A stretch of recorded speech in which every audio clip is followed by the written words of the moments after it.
तो हमने डिस्कस किया था 3D में कुछ क्वेश्चंस बताए थे आपको एक्सरसाइज में, लेकिन उससे पहले मैं कुछ थ्योरी और बताता हूँ।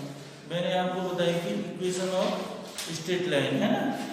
तो एंगल बिटवीन प्लेन, ये देखो अगला है एंगल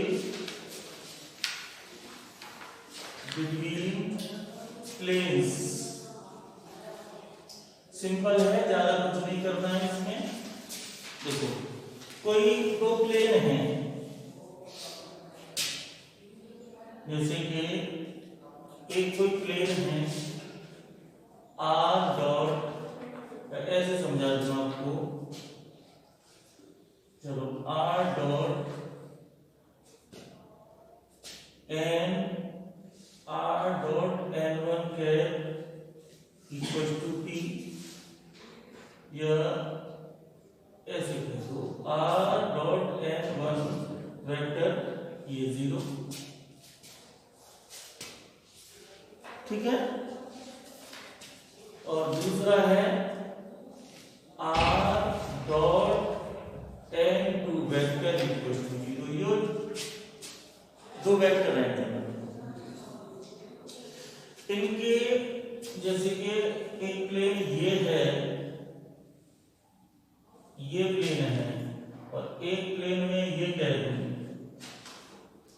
ये, तो इनके बीच का एंगल ये फाइंड आउट करना है थीटा, ठीक है ना। तो angle between two planes means होता है angle between their normals. Angle between two planes, मान लो एक प्लेन ये है, एक प्लेन ये है, तो इसका नॉर्मल ये आएगा, इसका नॉर्मल ये आएगा, तो जो इनके बीच का एंगल होगा वही इन प्लेन्स के बीच का एंगल होगा। तो एंगल बिटवीन नॉर्मल आपके ये है, ये वाला। सो एंगल बिटवीन प्लेन्स, तो ध्यान से समझना, अगर मैं इसकी जनरल फॉर्म लिखूं तो ये होगा, देखो a1x plus b1y plus c1 Cartesian form plus d1 equals to 0, और इसकी है a2x plus b2y plus c2z plus d2 equals to 0। तो angle between two planes means angle between मैं दोनों तरह से बता रहा हूं, एंगल बिटवीन देयर नॉर्मल्स, जो प्लेन के नॉर्मल्स होते हैं उनके बीच में नॉर्मल है n1 वेक्टर n2 वेक्टर। तो एंगल बिटवीन टू वेक्टर्स क्या होता है, एंगल बिटवीन टू वेक्टर में पढ़ा होगा आपने, अगर a और b दो वेक्टर हैं तो angle between these vector cos theta equals to होता है a dot b upon magnitude of a magnitude of b, है। अगर cos थीटा, तो यहां से a1 की जगह पर n1 है, a वेक्टर की जगह n1 वेक्टर, b वेक्टर की जगह n2 वेक्टर, तो cos थीटा इक्वल्स टू कितना हो जाएगा, n1 dot n2 vector upon magnitude of n1 vector magnitude of n2 vector. अगर इसकी कार्टेशियन लिखे ना, तो देखो इसकी कार्टेशियन फॉर्म ये है, तो इनका n1 वेक्टर मान लो आपका क्या है, n1 वेक्टर सपोज ये कह दूं a1i plus b1j plus c1k, और n2 vector a2i plus b2j plus c2k, ये तो n1 n2 की वैल्यू है डालूंगा, तो इनका डॉट प्रोडक्ट क्या होगा, a1 n2 plus b1 b2 plus c1 c2, और कार्टेशियन में आप इसे लिखते हैं cos थीटा इक्वल्स टू ये a1 a2, ये अब ये डायरेक्शन रेशियो हो गई a1 a2 plus b1 b2, ऐसे ये याद कर लेना c1 c2 अपॉन a1 का square, b1 square, c1 square और a2 square plus b2 square plus c2 square. Simple ये है।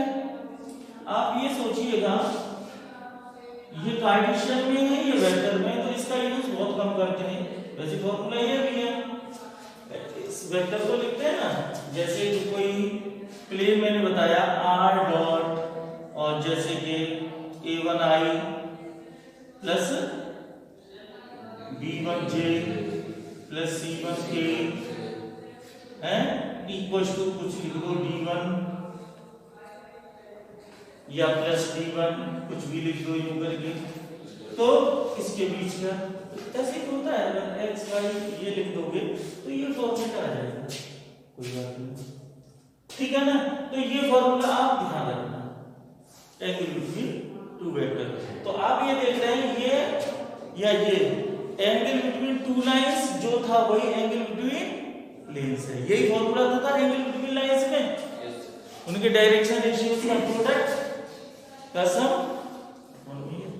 ठीक है ना। इस तरह से कर, तो ये काम रहेगा। यहां से भी देखो कंडीशन, देखो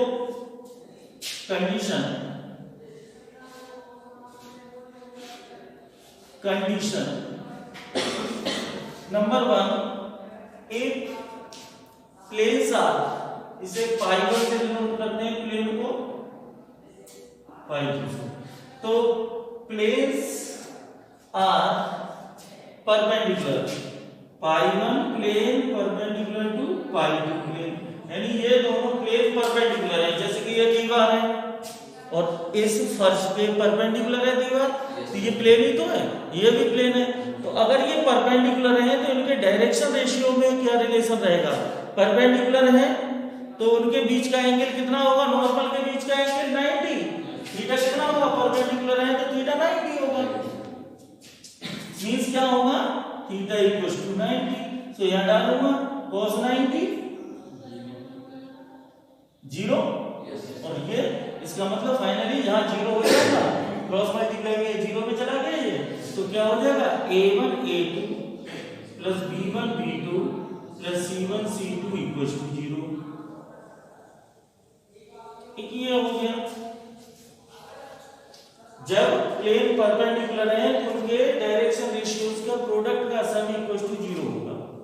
और सेकंड कैसे, if pi one is parallel to pi two, यानी both planes are parallel, then their direction ratios are proportional. क्या होगा, then theta equal to 0। So यहां से हो जाएगा a1 अपॉन a2, याद रखना, b1 upon b2 equals to c1 upon c2. Planes are parallel, then their direction ratios are proportional. जैसे line में था, रिलेशन सेम है, प्लेन होता है, बात समझ में आई। तो इतनी सी बातें हैं। तो ये तो प्लेन का था। अब plane passing through, equation of plane लिखोगे जरा, मैं आर्टिकल लिखता हूं, equation of plane passing through the line of intersection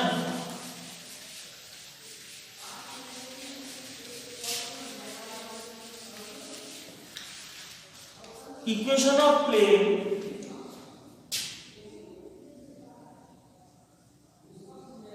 ठीक है ना, या ऐसे लिख लो, इंटरसेक्शन ऑफ प्लेन्स।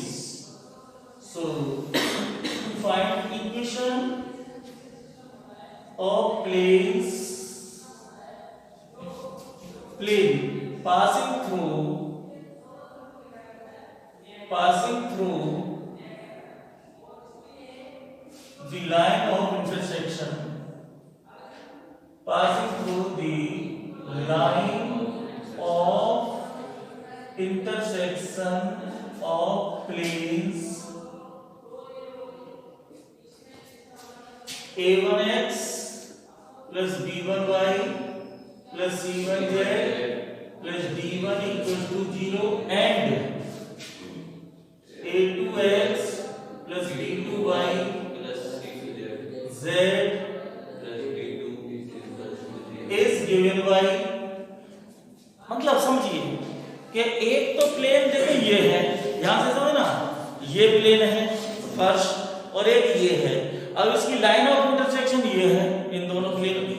अब एक प्लेन और चाहिए जो कि इससे निकल रहा है ऊपर के, उस तीसरे प्लेन की इक्वेशन क्या होगी वेरी सिंपल वे में कि ये हो जाएगा is given by a1x plus b1y plus c1z plus d1 plus lambda times a2x plus b2y plus c2z plus d2 equal to 0।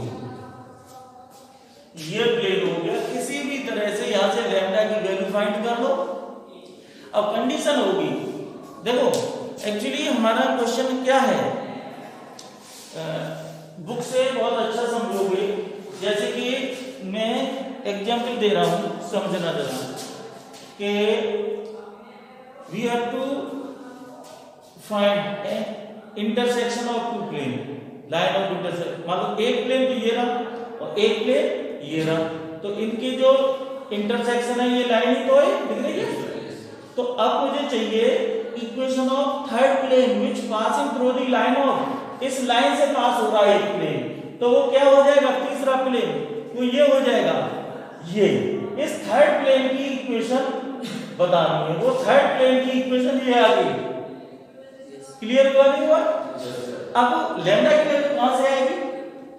Lambda की वैल्यू आएगी, कंडीशन जरूर होगी this plane also passing through the point 110, या और कोई condition हो सकता है, कोई कंडीशन तो जरूर देगा so that we can find the value of lambda.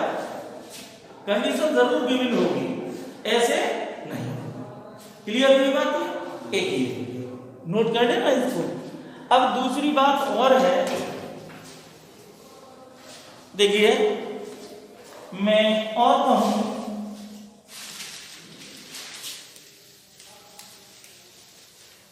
हाँ लिखो distance of A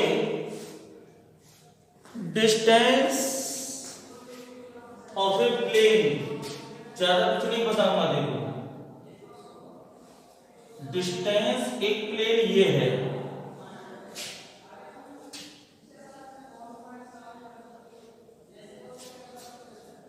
distance of a plane from the point perpendicular distance, ऐसे लिख लो perpendicular distance, perpendicular distance of a plane from the point, कोई हो सकता है point A x1 y1 z1। देखो यहां से ये पॉइंट है x1 y1 z1, ठीक है ना। यहां से इस प्लेन की ये परपेंडिकुलर प्लेन की इक्वेशन क्या है, ये देखो ax plus by plus cz plus d equal to 0, ये प्लेन है, ठीक है ना। ax plus by plus cz plus d equal to 0, इस पॉइंट से निकाल लेंगे, ठीक है। अब मुझे ये बताओ, जैसे स्ट्रेट लाइन में आपने पढ़ा था कि perpendicular distance of the point from the line, ये लाइन थी, ये कोई पॉइंट था, मान लो P था कोई x1 y1 2D की बात बता रहा हूं, और ये लाइन थी ax प्लस by, ध्यान से समझना, प्लस c इक्वल टू 0। तो ये परपेंडिकुलर डिस्टेंस ये बताई, तो ये कैसे निकलेगी, कैसे निकलेगी? सीधे सीधे बताइए, d निकालनी है, d के बजाय कुछ कह दो ये pm, तो pm कितना हो गया, क्या ये पॉइंट इस लाइन में रख देते थे, जैसे ax1 plus by1 plus c upon root a square plus b square, ये था स्ट्रेट लाइन में 11th क्लास में। लेकिन सेम पैटर्न से यहां लाइन की जगह देखो ये प्लेन है, सेम होगा। ये पॉइंट इसमें पुट कर दो तो ये कितना हो जाएगा, देखो ये परपेंडिकुलर डिस्टेंस AM कितना हो जाएगा, विच इज D कह दूं, क्या हो जाएगा, पॉइंट इसमें सब्स्टिट्यूट कर दो, x y z की जगह पर x1 y1 z1, same pattern से, तो ये हो जाएगा देखो a x1 plus b y1 plus c z1 plus d divided by square root. अब यहाँ तीन है इक्वेशन x y और z के, तो a square plus b square plus c square, ये सिंपल है। Distance always positive, so modulus में बंद कर दी। सेम है कि नहीं है? अरे यहाँ z कोऑर्डिनेट ही तो बढ़ गया, ठीक है ना। इस तरह से आप परपेंडिकुलर डिस्टेंस फाइंड कर सकते हैं। अब इसी फॉर्मूले से समझो पैरेलल प्लेन्स क्या होते हैं, पैरेलल लाइंस क्या होती है। पहले लाइन में समझो, कोई लाइन ये है, देखो ये लाइन है, इसके पैरेलल लाइन क्या होगी, कोई लाइन है which is parallel to this line, क्या होगी, x y तक सेम लिख दो, केवल चेंज कर दीजिए कांस्टेंट टर्म, तो इट्स पैरेलल लाइन है ना। तो क्या हो जाएगी, ax plus by plus k equal to 0, same plane में होगा। अगर दो कोई प्लेन है, देखो इस तरह से, एक कोई प्लेन ये है ax plus by plus cz plus d equal to 0, ठीक है।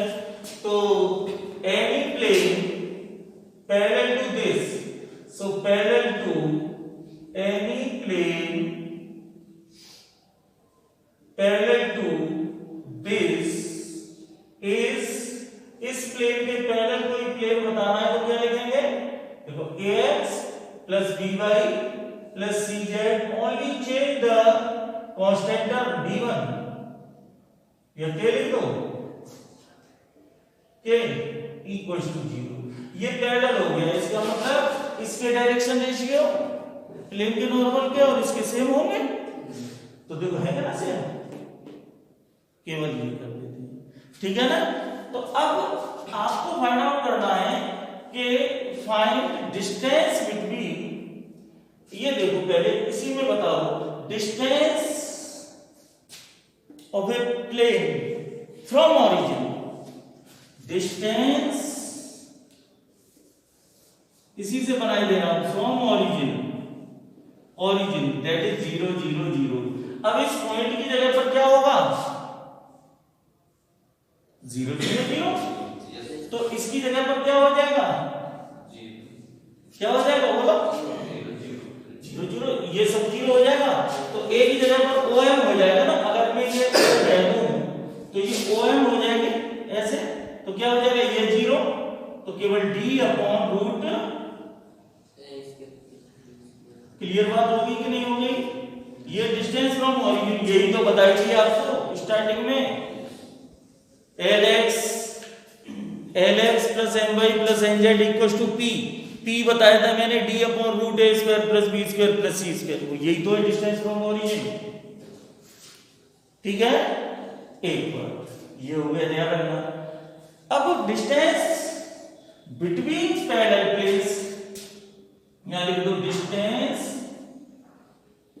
Between parallel planes, parallel planes, plane कौन कौन से हैं, देखो एक तो है ax plus by plus cz plus d1 equal to 0 and it's parallel plane another ax plus by plus cz plus d2 equal to 0।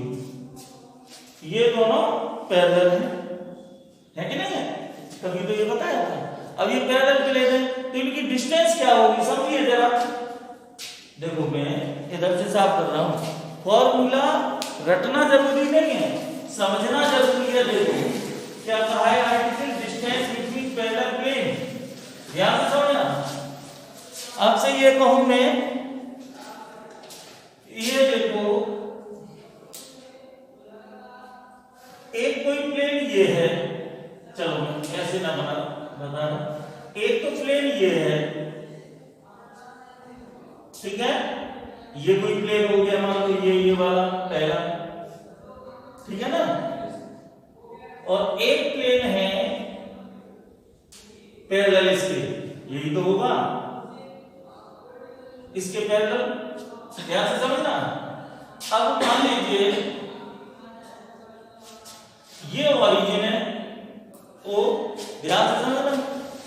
अब इस प्लेन की और इस प्लेन के बीच की डिस्टेंस ये बतानी है, तो ऐसा करूं मैं, ये कोई पॉइंट है और ये कोई पॉइंट है, यहां से परपेंडिकुलर डिस्टेंस फ्रॉम ओरिजिन ये कह दूं OM1, और यहीं से इसकी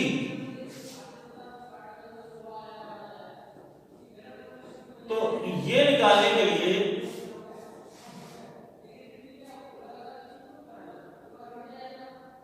बोलो समझ में आया? मुझे क्या चाहिए, यहां से लेके इनकी डिस्टेंस, इनके बीच की डिस्टेंस ये चाहिए। यहां से लेके देखो डिस्टेंस बिटवीन पैरेलल प्लेन्स क्या होगी, OM2 माइनस OM1, यही तो होगी। यहां से ये माइनस कर दो तो कौन सी बचेगी, ये वाली तो बचेगी ये। यहां से यहां तक की काउंट की जाती है, यहां से OM2 माइनस OM1, तो M2 M1 ही तो चाहिए, ये हो गई M1 M2, ये डिस्टेंस। तो ये क्या है, perpendicular distance from origin to this plane. तो परपेंडिकुलर, मान लो ये प्लेन कौन सा है, ये D1 वाला है, AX plus BY plus CZ plus D1 equals to 0, और ये क्या है, plus BY plus CZ plus D2 equals to 0। ध्यान से, अब परपेंडिकुलर डिस्टेंस फ्रॉम ओरिजिन कौन से पर, फर्स्ट पर, तो ये सब 0 हो जाएगा, केवल D1 अपॉन ये आ जाएगा। तो OM2 कितना हो जाएगा, OM2 हो जाएगा D1 अपॉन, देखो रटने की जरूरत नहीं पड़ी, OM1 कितना हो गया, D2 upon, so distance between parallel planes क्या होगी, which is equal to M1 M2, इसे कैपिटल D कह दो, है।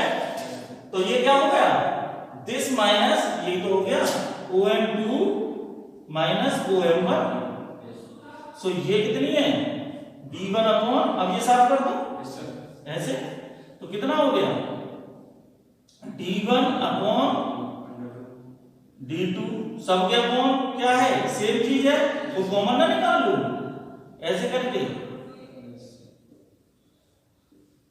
एलसीएम ले लिया ना ये। सो अब देखो D1 बड़ा है तो D1 से D2 माइनस कर रहा है, और D2 बड़ा है तो D2 से D1 माइनस कर देना, डिफरेंस चाहिए। तो ये पॉजिटिव होता है तो मॉड्यूलस बंद कर दिया, समझ में आ गया, नहीं आया? परपेंडिकुलर डिस्टेंस फ्रॉम ओरिजिन वाले से ही तो निकाल दिया ये, तो ऐसे निकालते हैं, समझ में आ गई होगी ना? से बताओ, जब नहीं आया तो पूछो भाई। परपेंडिकुलर डिस्टेंस फ्रॉम ओरिजिन समझ में आ गया, जो बताया था फॉर्मूला। तो मेरे OM2 कैसे निकलेगा, यहां से यहां तक की परपेंडिकुलर डिस्टेंस OM2, इसमें 0 0 डालेंगे तो यही तो आएगा, है, और ऐसे ही इसमें डालेंगे तो D2 अपॉन हो जाएगा। अब मुझे डिस्टेंस बिटवीन पैरेलल प्लेन होता है M1 M2, ये तो हो गया, ये क्या होगा OM2 माइनस OM1, ये तो होगा पूरे में से ये माइनस कर दूंगा तो ये बच जाएगी M1 M2, ये है डिस्टेंस बिटवीन पैरेलल प्लेन। इसको कंफ्यूजन ये हो रहा होगा, मैं समझ गया कि इसे समझ रहे हो तुम, इनके बीच की डिस्टेंस ये नहीं है डिस्टेंस। बेटा एक बात बताओ, यहां से अनवर तक की डिस्टेंस कितनी है, जितनी भी है डिस्टेंस जो मेजर होगी कहां तक होगी, जो उसका सेंटर होता है, यानी कि सेंटर मानते हैं उसको बस स्टैंड। तो इस प्लेन की जो डिस्टेंस यहां से होगी सेंटर तक होगी, जैसे ये लिया है और इसकी यहां से, तो सेंटर के बीच की डिस्टेंस वो मानी जाएगी distance between two cities. Distance between city मान लो इन्हें, तो यहां से फिरोजपुर जिरका के सेंटर से डिस्टेंस और वहां के सेंटर से उनके डिफरेंस कर दो तो होगा। क्लियर हुई है? ये पूरा बन गया। ओके, इसके बाद और कुछ नहीं है, line and plane I think हटा दिया है। अब इसके क्वेश्चन देख लीजिए। जो लाइन ऑफ प्लेन में ऐसा कुछ नहीं है, अगर क्वेश्चन होगा तो मैं बता दूंगा। वैसे लाइन ऑफ प्लेन अगर लगेगा ना, वैसे ये हटा दिया है लाइन एंड प्लेन, जो अगला टॉपिक किया है इसको। Equation of plane passing through 3 non collinear point, ये क्वेश्चन से समझाऊंगा। एंगल बिटवीन टू प्लेन्स ये बता दिया। एक्सरसाइज पर आ जाओ।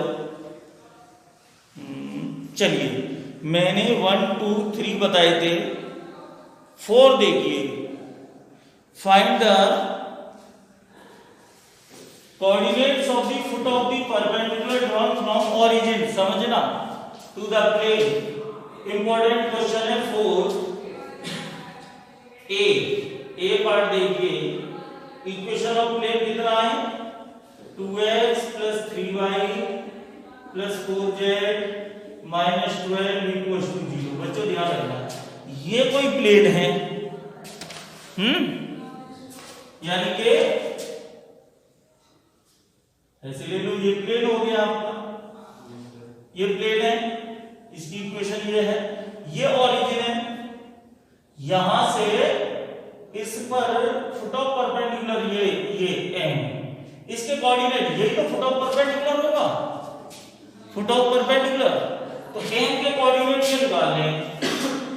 इंपॉर्टेंट क्वेश्चन है, ये ओरिजिन है, तो फुट ऑफ परपेंडिकुलर पूछ रहा है, ये कोऑर्डिनेट निकालने हैं, तो कैसे निकालेंगे? फर्स्ट ऑफ ऑल देखो, ये कोऑर्डिनेट कुछ भी होंगे, ये लाइन तो है, OM एक लाइन है कि नहीं है? OM एक लाइन है? तो लाइन पर तो हम कोई भी कोऑर्डिनेट फाइंड कर सकते हैं। जैसे लाइन बताई थी मैंने सिमेट्रिकल फॉर्म में, x - x1y a = y - y1y b = z - z1y c। अब take any point on this line, मैंने लैम्डा करके बताया था, लैम्डा बताया। और यहां से जो कोई भी पॉइंट आर्बिट्रेरी होगा उस लाइन पर, मान लो स्पेस में कोई ये लाइन है ना, और ये तो पॉइंट पासिंग पॉइंट है, x1 y1 z1, ये। अब इस पर कोई आर्बिट्रेरी पॉइंट भी कोई लेना है जिसके कोऑर्डिनेट x y z होते हैं, ये निकालने हैं। तो इसका मतलब मैंने लैम्डा किया और यहां से x की वैल्यू निकाल दूं, x y z कैसे निकलेगी? x = a lambda + x1, x coordinate आ गया, similarly y coordinate b lambda + y1 और z, ये आर्बिट्रेरी पॉइंट के कोऑर्डिनेट होते हैं, इसलिए। क्लियर हो रही है बात? नासिर, अब देखो, ऐसे ये लाइन है, लाइन पर मान सकते हैं, इसका मतलब ये लाइन है।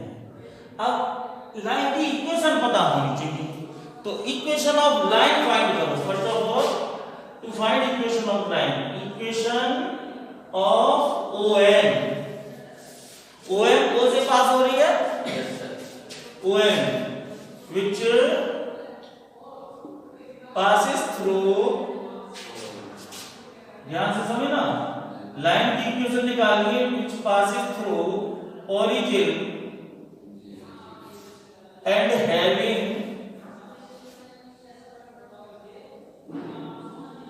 dias ABC is given by, देखो dias ABC, भाई इस लाइन की इक्वेशन निकालने के लिए मैंने बताया था आपको, स्ट्रेट लाइन में किसी भी लाइन की इक्वेशन निकालने के लिए मुझे क्या चाहिए होता है? एटलीस्ट 1 पॉइंट और उस लाइन के डायरेक्शन रेशियो। अब यहां पॉइंट तो पता है, देखो पॉइंट तो पता है? बट डायरेक्शन रेशियो नहीं पता, तो वो लेट कर लिया मैंने ABC लेट।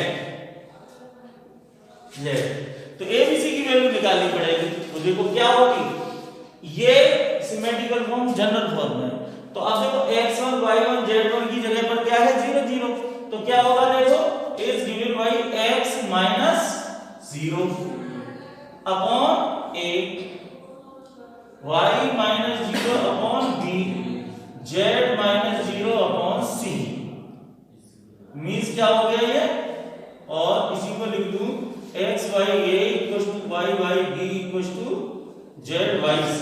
अब किसी की तरह से ABC की वैल्यू पता लग जाए बच्चों। अब ये देखो ये OM है, इस प्लेन के परपेंडिकुलर है कि नहीं है, और इस प्लेन का कहीं कहीं नॉर्मल होगा, ये क्या है नॉर्मल, जिसके डायरेक्शन रेशियो क्या है 2 3 4, dr कितने हैं इसके नॉर्मल के 2 3 4 है कि नहीं है। अब देखो यहां से क्या दिख रहा है, ये भी एक नॉर्मल एक लाइन है और OM भी एक लाइन है, यानी ये दोनों लाइन पैरेलल हैं, है कि नहीं। पहले क्या लिखोगे, since OM is perpendicular to plane, OM इस प्लेन के परपेंडिकुलर है कि नहीं, implies OM is parallel to normal to plane,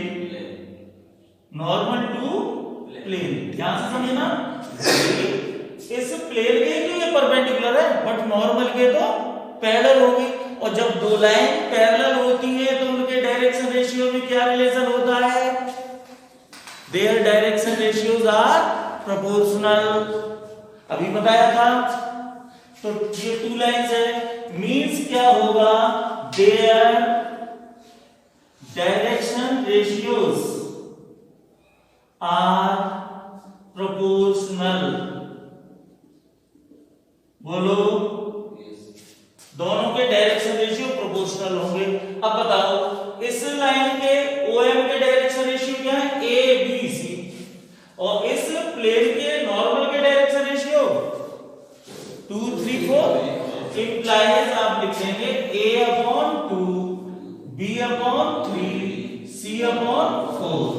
अब ABC की वैल्यू कितनी हो जाएगी, इन्हें लैम्डा मान लो, सो A = 2 lambda, B = 3 lambda, C = 4 lambda, direct भी लिख सकते थे A = 2 B = 3 C = 4। ये वैल्यू पुट कर दो यहां, पुट इन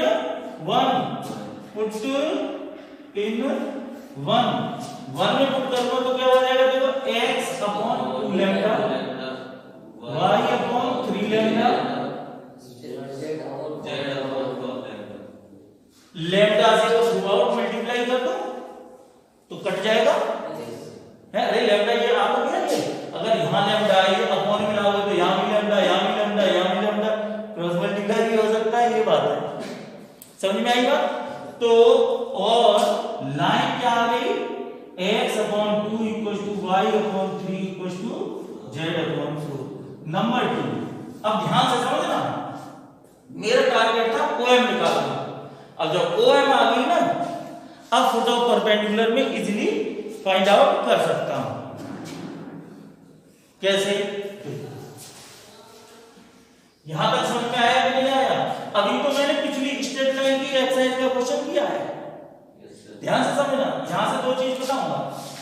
तो अब इस लाइन का कोई पॉइंट कंसीडर कर सकते हो M, ये इस लाइन पर ही तो है पॉइंट, तो take any point on 2 is given by, जो कि M है, M जिसके कोऑर्डिनेट में लूंगा, इसे लैम्डा मान लो, इक्वल टू लैम्डा मान लेते हैं। तो x इक्वल टू क्या हो गया यहां पर 2 लैम्डा हो गया, नहीं हो गया, यही तो आ गया, x equal to 2 lambda, y equal to 3 lambda and z equal to 4 lambda, बोलो तो m के कोऑर्डिनेट आ गए, यही फुट ऑफ परपेंडिकुलर है बच्चों। ये क्या है? Foot of perpendicular. लेकिन आप कहोगे सर लैम्डा का पंगा है, लैम्डा का पंगा है, तो इस लैम्डा की वैल्यू कैसे भी पता लगनी चाहिए, नहीं? तो देखो लैम्डा की वैल्यू कैसे निकलेगी? अब देखो ये पॉइंट इस प्लेन में लाई कर रहा है, है? तो इसका मतलब coordinate of m will satisfy equation of plane. ध्यान रखिए, since m lies in given plane, therefore coordinate of m satisfies this equation। कोई बात नहीं, रिप्लेस क्या हो जाएगा? डायरेक्ट डाल दो यहाँ 2 into 2 lambda plus 3 into 3 lambda plus 4 into 4 lambda minus 12 equals to 0। Implies क्या हो जाएगा? देखो 4 lambda 9 lambda 16 lambda minus 12 equals to 0 कितना हो जाएगा? 9 4 13 29 lambda equals to 12 by 29। ये वैल्यू में डाल दो इसमें, ये तो फुट ऑफ परपेंडिकुलर है, देयरफॉर फुट ऑफ परपेंडिकुलर क्या हो गए? तो फुट ऑफ परपेंडिकुलर m ये वैल्यू डाल दो 2 into 12 by 29, 3 into 12 by 29 and 4 into 12 by 29। Finally क्या हो गया देखो, और 24 by 29, 36 by 29 and 48 by 29 by 29 हो गया, नहीं हो गया?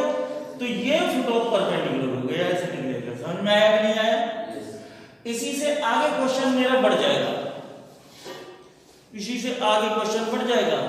देखो कैसे, कि इसे साफ कर दो थोड़ी देर के लिए। मान लो ये कहा है, क्वेश्चन ये कहता find the image of the point this with respect to this plane. Image पूछ रहा होता है इसकी, तो ओरिजिन की इमेज मान लो। अब ये जो प्लेन है आपका जस्ट लाइक ए मिरर, जैसे मेरा ये फोन मिरर है और मैं यहां खड़ा हूं तो मेरी इमेज उधर बनेगी कि नहीं बनेगी? यस सर, है ना? तो ऐसे वो कह रहा है कि इसकी इमेज बताओ।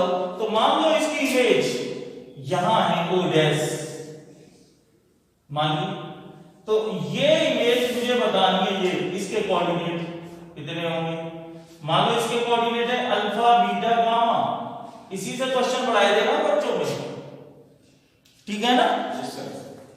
फॉर इमेज तो दो क्वेश्चन हो जाएंगे आपके, यहां मैं साफ करे दे रहा हूं। ये for image, for image, so let o dash whose coordinate alpha beta gamma be image, image of o। ठीक है, तो क्या हो जाएगा देखो, अब इसके कोऑर्डिनेट कितने हैं m के? ये आए हैं 24 by 29, 36 by 29, 48 by 29। so अब देखो clearly m is midpoint of, clearly m is midpoint of o dash, midpoint of o dash। तो क्या हो जाएगा? मिडपॉइंट है कि नहीं है बताओ? आप जानते हैं साइंस का रूल है कि अगर जहां भी मिरर है, ऑब्जेक्ट कहीं है, तो मिरर जो है, जो इमेज आपकी जितनी डिस्टेंस पर ऑब्जेक्ट है उतनी डिस्टेंस पर आगे जाके बनती है। इसका मतलब मिरर मिड पॉइंट पर होगा कि नहीं होगा? ये जानते हैं। तो O dash is M is mid point of O dash, therefore mid point फॉर्मूले का यूज करो। सो कोऑर्डिनेट ऑफ O देखो क्या होगा, 24 by 29 equals to alpha plus 0 upon 2। So alpha equals 48/29 and 36/29 equals to beta plus 0/2 implies beta equals to 72/29 and तो क्या हो जाएगा 48/29 equals to gamma plus 0/2 implies gamma equals to 96/29. So this is image पूछेगा, ध्यान से समझना। इसी question से मैंने दो कराए। आपसे ये कह देगा find the image of this point with respect to this plane. तो क्या करते हैं आप, पहले फुट ऑफ परपेंडिकुलर निकालने ही पड़ेंगे। माइंड इट, पहले फुट ऑफ परपेंडिकुलर निकालने ही पड़ेंगे। उसके बाद बस दो लाइन ही तो है।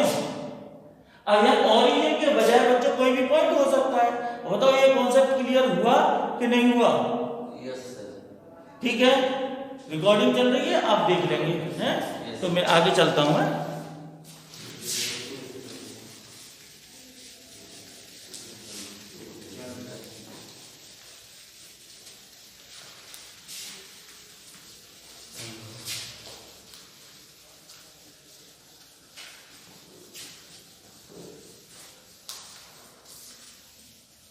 ओके 41 की होगी तो कंटिन्यू कर देना आगे का।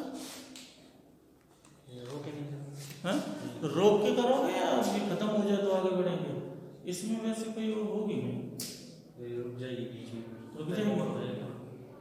तो एक आध क्वेश्चन चलो बंद कर दो, बंद करके मैं क्वेश्चन वैसे समझा।